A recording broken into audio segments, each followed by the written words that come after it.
sebenarnya ada nervous gimana Iya, begitu. baru ya Pak. Tetapi juga ruang podcast yang terima kasih untuk KPU Provinsi Papua Barat. Apa itu pendidikan pemilih? Nah, pendidikan pemilih ini berbeda dengan kampanye. Kalau kampanye kan setiap calon atau pasangan calon mereka memperkenalkan diri dengan visi misi programnya mereka untuk tentu pemimpin yang nantinya duduk sebagai pemimpin mereka akan menjadi pemimpin yang berkualitas. Dampaknya kepada pembangunan itu sendiri. Iya Pak. Baik, Iya. begitu. Menyadarkan masyarakat terkait dengan pentingnya memilih dan bertanggung jawab terhadap pimpinan kita atau pimpinan negara kita selama 5 tahun ke depan ya Pak. Itu juga tantangan termasuk hoax. Kemudian tantangan untuk 2029 sebenarnya adalah nanti gen Z, kemudian ada gen alpha besok. Betul. Yang nanti memang di 2029. Bagaimana tantangan untuk kita menjadikan anak-anak kita yang umur SMP ini mereka paham bagaimana memilih. Betul. Nah, itu tantangan juga. Termasuk berita hoax. Itu juga menjadi tantangan tersendiri. Iya. Jadi kita targetnya jelas, pemilih rentan ini perempuan, disabilitas, itu kita targetnya jelas biar partisipasi masyarakat ini partisipasi tinggi, tapi apakah partisipasi itu mewakili apa yang dimaksud dalam undang-undang itu untuk pemilih yang cerdas ini, artinya bangsa masyarakat Indonesia yang cerdas itu.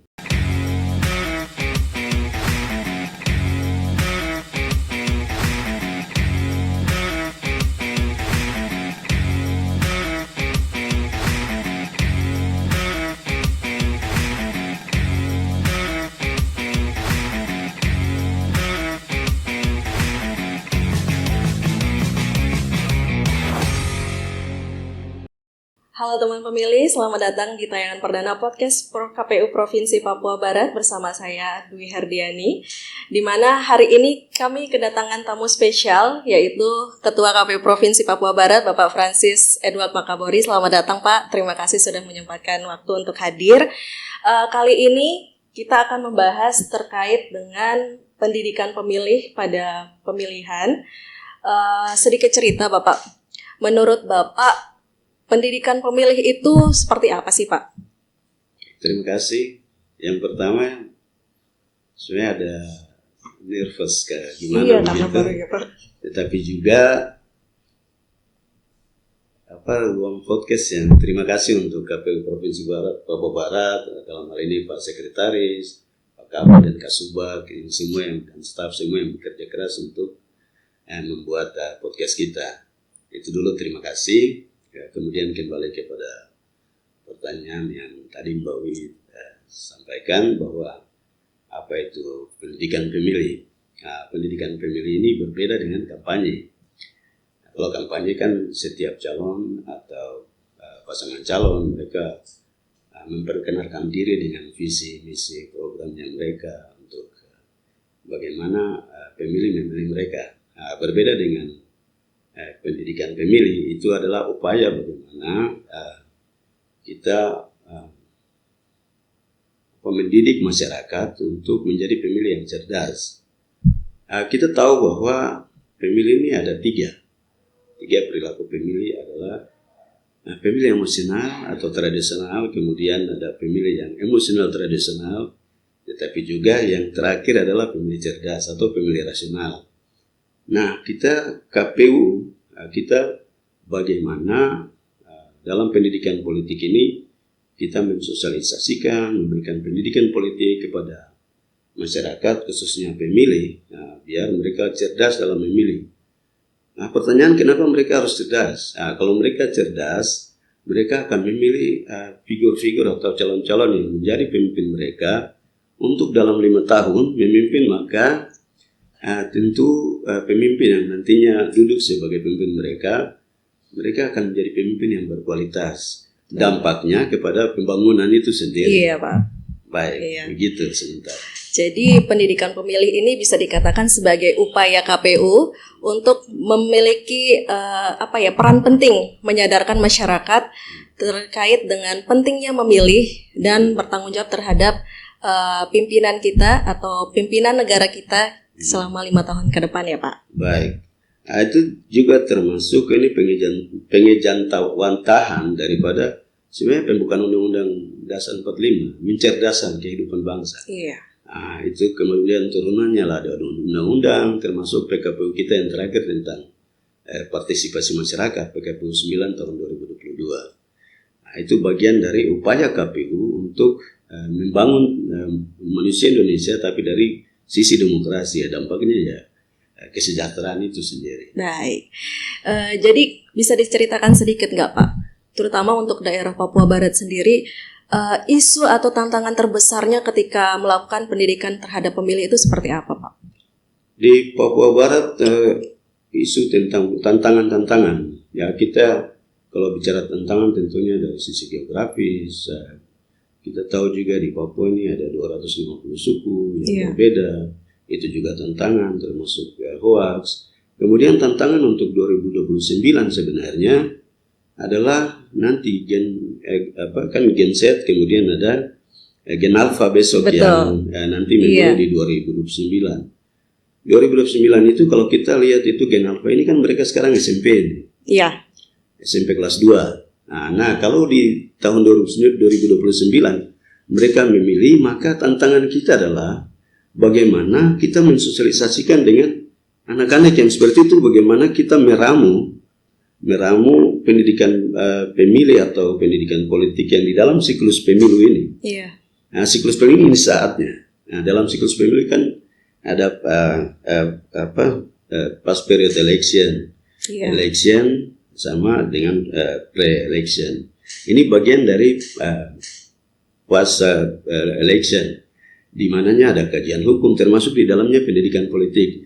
Yang tadi kami sampaikan adalah ketika bagaimana tantangan untuk kita menjadikan anak-anak kita yang umur SMP ini, mereka paham bagaimana memilih. Betul. Nah, itu tantangan juga.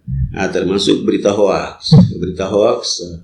Itu juga menjadi tantangan tersendiri. Iya. Begitu. Jadi kalau kita berbicara tentang tantangan geografis ini Pak, berarti ketika kita ingin melakukan pendidikan pemilih, berarti kita harus mengelompokkan dulu sesuai dengan wilayah ya Pak. Betul. Sebenarnya kalau KPU dia punya anggaran yang cukup, kita sebenarnya KPU Papua Barat ingin melakukan riset. Riset untuk apa? Riset tentang 3 kategori pemilih tadi. Iya. Supaya target kita itu jelas. Iya. Target kita jelas di misalnya kabupaten ini, dia pemilih cerdasnya sudah berapa persen ini. Jadi kita targetnya jelas, pemilih rentan ini perempuan, disabilitas, itu kita targetnya jelas biar partisipasi masyarakat ini partisipasi tinggi. Tapi apakah partisipasi itu mewakili apa yang dimaksud dalam undang-undang itu untuk pemilih yang cerdas ini, artinya bangsa masyarakat Indonesia yang cerdas itu, begitu. Balik tadi yang sempat Bapak katakan bahwa isu besar yang dihadapi oleh KPU Papua Barat itu salah satunya adalah hoax ya Pak ya. Kira-kira apa sih upaya KPU Provinsi Papua Barat untuk mengatasi isu besar seperti hoax yang beredar di masyarakat ini Pak? KPU Papua Barat dia punya website, dia punya Instagram, dia punya Facebook. Nah, jadi ketika ada isu-isu hoax, sebenarnya kalau tentang pemilu, mereka tinggal masuk kepada akses ya Pak. Akses kepada media sosial KPU ya Pak. Iya. Kenapa? Karena ya kita sulit membedakan hoax ini. Ya, power of click. Dan ketika hoax ini tersebar, yang tadi pemilih yang kita anggap bahwa pemilih tradisional. Betul. Tradisional ini kan mereka memilih berdasarkan identitas. Iya. Identitas yang membentuk mereka, entah itu agama, budaya. Kita tahu bahwa di Papua Barat ini juga itu masih ada. Iya. Termasuk money politik, itu masih ada. Tapi ketika pemilih itu cerdas, maka saya kira bisa meminimalisir money politik, termasuk isu-isu hoax yang nanti bisa memecah belah bangsa atau memecah belah kita sendiri. Berarti dampaknya sangat-sangat ini ya Pak, besar juga ya Pak Setuju, pendidikan pemilih ini ya. Setuju, Mbak. Karena kita sempat dengar juga Pak di masyarakat tuh jadilah pemilih yang cerdas gitu ya Pak ya. Jadi memang pentingnya pendidikan pemilih ini supaya mengajak masyarakat menjadi pemilih yang cerdas ya Pak ya. Betul, itu upaya KPU. KPU berupaya dengan keras untuk bangsa Indonesia di tahun emas nanti yang nanti di 45, 2045. Kita harapkan ini KPU, visi misi KPU bahwa di 2045 itu pemilih sudah cerdas, maka tentunya ya untuk menjadi Indonesia emas itu ya sudah bisa begitu. Oh iya baik. Segmen terakhir nih Pak. Kira-kira untuk pemilu dan pemilihan yang akan datang, apa sih Pak pesan-pesannya untuk masyarakat terkait dengan partisipasi pemilihan ini Pak? Ya kembali kepada tadi, kalau pesan untuk saudara-saudara kita, KPU ini punya saudara yang pesisir, di gunung, di pantai, dan di lembah-lembah, bukit-bukit. Kita KPU punya moto adalah melayani dengan cinta. Jadi untuk Bapak Ibu, saudara, adik, kakak yang di Papua Barat, yang kami cintai, kami kasihi, kami berharap bahwa mari yang akan datang kita menjadi pemilih yang cerdas. Datanglah kepada website KPU, datanglah kepada medsosnya KPU. Di sana banyak informasi tentang kita bisa menjadi pemilih, kemudian menjadi pemilih yang cerdas. Di sana termasuk di sini podcast ini, kalau datang kepada podcast kami, saudara kami semuanya bisa mendengar apa yang kita sampaikan, sehingga kedepannya Papua Barat menjadi Papua Barat yang lebih sejahtera, bermartabat, dengan kemajuan yang diharapkan. Baik, luar biasa. Terima kasih Bapak atas bincang-bincangnya pada hari ini. Terima kasih Mbak. Terima kasih karena kita yang berterima kasih ya. Akhirnya media ini, podcast ini menjadi media penyampaian pesan bagi kami KPU Papua Barat. Terima untuk kasih menyampaikan Bapak. pesan kepada seluruh masyarakat yang ada di Papua Barat yang kami cintai. Siap. Baik teman pemilih, demikianlah seluruh rangkaian podcast kita pada hari ini. Terima kasih kepada Bapak Francis Edward Makabori atas waktunya sudah menyempatkan hadir dan memberikan wawasan dan pengetahuan terkait dengan pendidikan pemilih pada hari ini. Buat teman pemilih sekalian, jangan lupa subscribe, komen, dan like podcast KPU Provinsi Papua Barat. Terima kasih. Saksikan terus episode-episode selanjutnya. Terima kasih.